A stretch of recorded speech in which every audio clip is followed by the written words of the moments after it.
We'll be discussing the theory of structuration as given by Anthony Giddens. He's a British sociologist and one of the most cited and prominent modern sociologists. He has analyzed and reinterpreted some of the classical sociological theories by Karl Marx, Max Weber, Durkheim, etc. And he has talked a lot in depth about modernity. But we'll be discussing modernity in our next lesson. Today we'll be discussing what he has talked about structure and structuration theory. Here are some of his famous works. We'll be focusing on the constitution of society. So before we begin, there are some terms that we need to understand and we'll cover them one by one and then only we'll move to what is structuration theory. So let us begin. We'll begin by understanding what are social practices. So when you know that there are some things that we do maybe deliberately and sometimes indeliberately. For example, waking up and drinking a glass of water. Maybe we heard it somewhere, did it, and then it became a habit. Then someone else you knew, you told them, they also started doing it, it became a habit. Slowly and gradually, it started becoming a practice that is done by not just you but many other people. So it became a recurrent social practice. So Giddens said that this very recurrent social practices is how the society starts to function. So it is not because of an individual or the structure of the society, but these social practices itself that we do deliberately or indeliberately. Okay. Now, the basis of the study of social sciences for him is not the experience but the existence of social totality.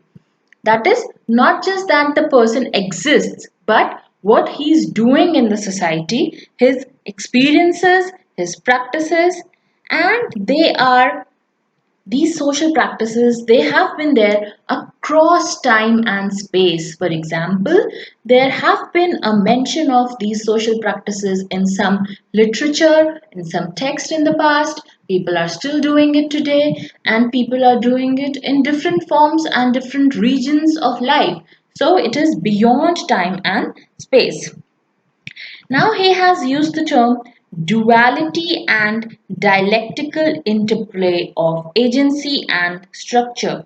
Therefore, he has said that the actions that the people are doing, this action of drinking water, and this structure, that is the recurrent social practices, these social practices happening again and again, these are the two sides of the same coin and we cannot remove them, we cannot separate them. They are intertwined, interlinked, they are two sides of the same coin. So whatever the human practices or activities that are there, we do it with consciousness or without consciousness as well. For example, waking up in the morning and looking at your palms, or maybe doing some kind of yoga. So you might be aware of it or you might not be. So what happens? You keep on checking.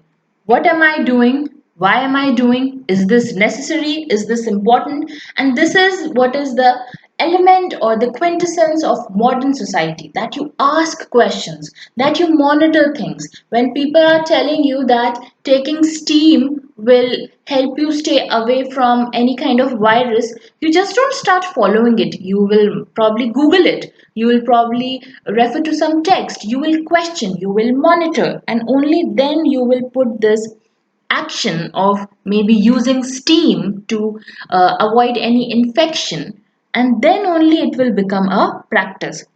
So this is what is reflexivity that he has talked about, that people question and they keep monitoring themselves. Now, next term that he has used is double hermeneutic. Double hermeneutic is the interpretation of something. So when we talk about sociology, you know that sociology, some terms that we use in sociology are very lay terms used by people around us. what happens? There is one interpretation of a sociological term by the researcher, by the thinker, and the same term has been interpreted by the layman and the common people. So what happens is there is the relationship between the scientific language and the layman's language. So, actors, when actors or the members of the society or the agents of the society, when they talk about the terms, they think of it in a way that what they do. For example, when there is a situation of pandemic, people will want to stay in their house. I will not go because I'm scared, because I'll get infection, because government has asked.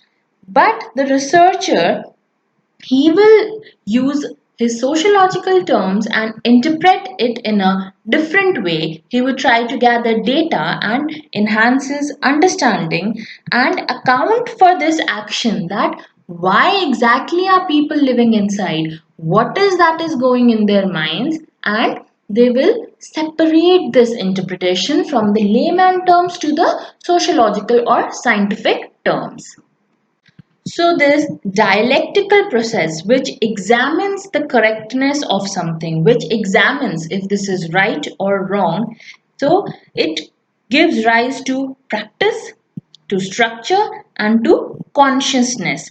Because only when you are conscious of your actions that you are going to further do it and make it, turn it into a structure. So now what is this structure? Now we'll come to the theory and what is structure. So structure are the rules and resources that are present to you in the society, which comes together in the form of formal or informal codes. For example, shaking hands in one society can be a kind of rule, can be a kind of form of greeting, and it is expected from them. It is repeated, it is accepted, but at the same time, in some other society, it may not be accepted. So, what is that person going to do there? He is going to adapt to their structure. He is going to adapt what is done in the other society. So what is this system now? So system is nothing but the regular social practices. Once you perform a structure and it is repeated. Once you shook hands with your colleagues and it is repeated. You did it today, tomorrow, again and again and again. So it took the form of a system. And this system, you have to govern it. You have to check it if this is right or not. And this is when this system is reproduced, it takes the form of structuration. Now coming to the term agency. So you know that agents are nothing but the members of the society. So they have the capability of doing things or acting when they have an intention or a motivation. The thing to notice here is, are they free to make their choices or they are to follow the things that are told by the society. So this is what is agency, when you have the capability of doing things with your own intention. Next term is social system. So this repeated form of social action and interaction with one person, with a larger group, with an institution, that becomes a social system. Now there is an integration of agency and structure. Agency, that is the things that humans do, and what it becomes a structure. So there is an interrelation or integration between the two when we talk about structuration theory. That is, we have to check if an individual is acting as a free agent and doing what he wants to do. For example, if in your society free speech is motivated and you are using it, that means you are a free agent. But if in your society free speech is not entertained, that means you are dictated by the social structure and you are not free to do whatever you want to do. You have to keep in mind what your society allows and what it does not. So, structure and the agency, they interact with each other and create a shared meaning. So, there is a mutual understanding that the agency has some limitations that are governed by the structure. Now, coming to how we act, how human beings practice this agency system. How are they agents? So we have this capability of thinking, acting and reflecting. That is, a thought comes to our mind, we act upon it, and then we reflect whether me doing this thing, will it have positive or negative consequences. For example, hugging someone in a public place. So consider that you are a man and you are meeting someone for the first time and you are hugging them. So is it something that will bring negative consequences in your culture or positive consequences in your culture? So this is what is being reflective. You check on yourself, you monitor on yourself. So Giddens has talked about reflexivity in the same manner. He has talked that we are always aware of our actions and we are self-conscious in all the kinds of societies.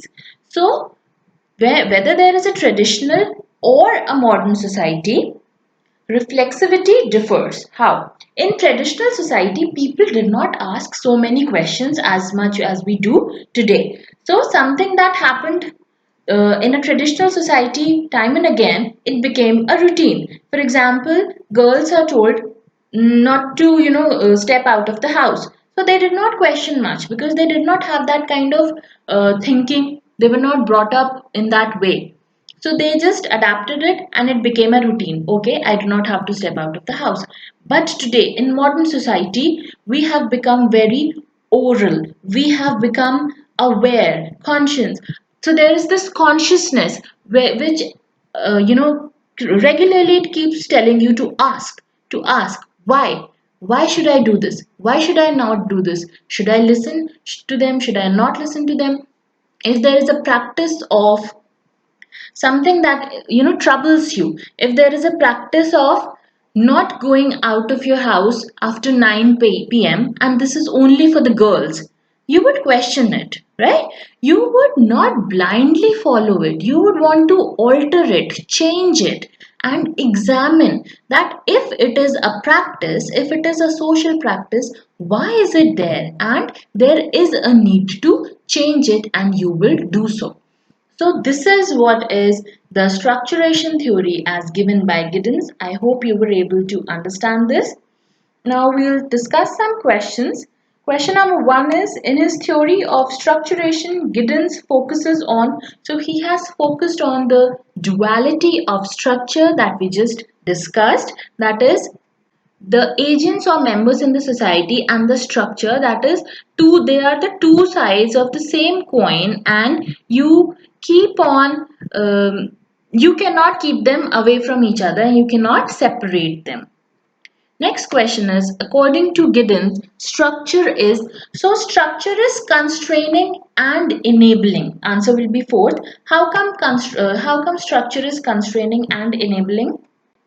So, structure is constraining, or it constrains agents in the form that it tells you what you're not supposed to do. It governs you, but it also enables you, because the things that you cannot do otherwise, you can do do them by the name of structure. In the name of structure, you could do it. For example, if something is not appreciated somewhere, but it is a part of the structure. So even if you're hesitant to do it, but it is your structure, so it helps you to do it. It enables you. So while on one side it constrains you, it has also the ability to enabling agents to do something that they did not think of doing before. Thank you for watching.